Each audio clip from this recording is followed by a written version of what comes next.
This week, as the Federal Emergency Management Agency, or FEMA, was coordinating the national relief effort in Hurricane Irene's wake, Texas Congressman and Republican presidential candidate Ron Paul was calling for the agency's elimination. He said, quote, "FEMA has one of the worst reputations for a bureaucracy ever. It's a system of bureaucratic central economic planning, which is a policy that is deeply flawed."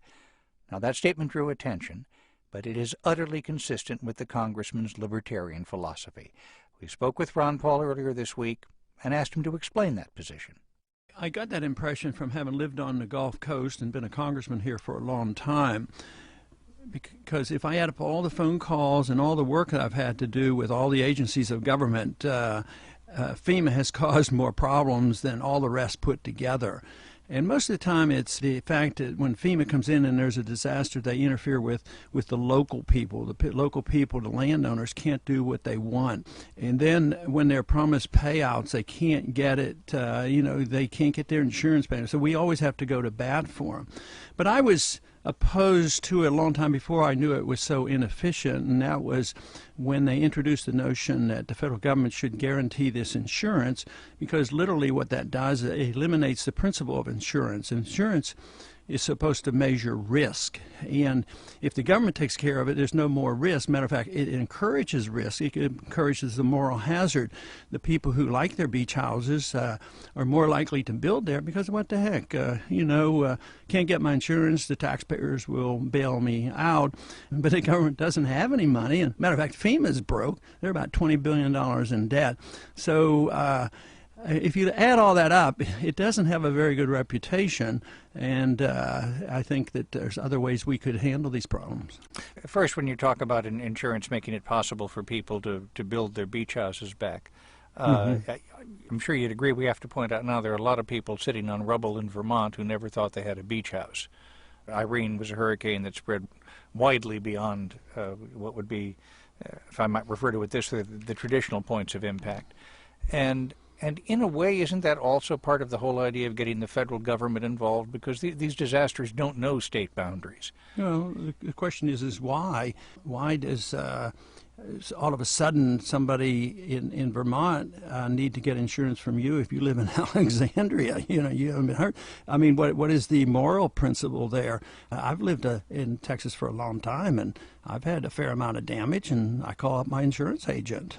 So people should have responsibility for themselves. Their neighbors should help. The state should help. The community should help. State guards should help.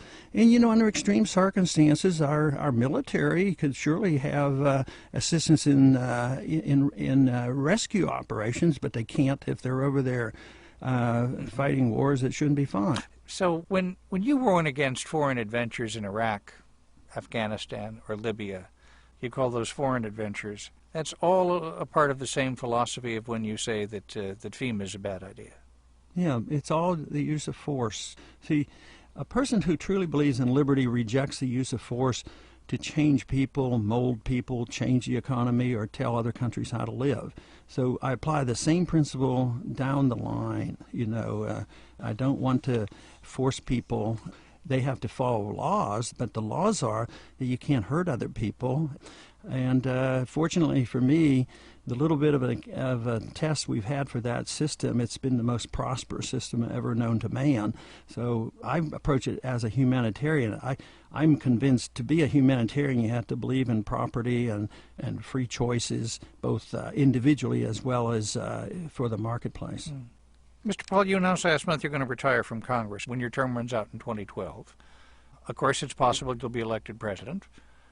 But are you in any way handing off your political name to your son, the senator from Kentucky? Well, we've never talked about that at all. I mean, he's very interested, and his views and mine obviously are pretty close. So, but he's a pretty independent person, and I'm sure he will continue. But I don't think you can hand reins off to anybody. I hope he continues, to do what he is doing, and I will probably in or out of office or whatever, because we believe that the principles of liberty are so important. You won a straw poll at the Republican Leadership Conference in New Orleans. You finished a close second in the Ames straw poll in Iowa. You're raising money May I? Like the federal government. Better than the federal government, perhaps, at this point. We're very solvent, I'll tell you that. So how do you... No debt in my campaigns. So how do you have an answer for people who say, yeah, but he'll never be president? I say, how do you know? I don't know that for sure. You know, nobody knows what the future will bring. So I don't worry about that. I'm running a race, and I'm running hard. I know where the finish line is, and we'll see what happens.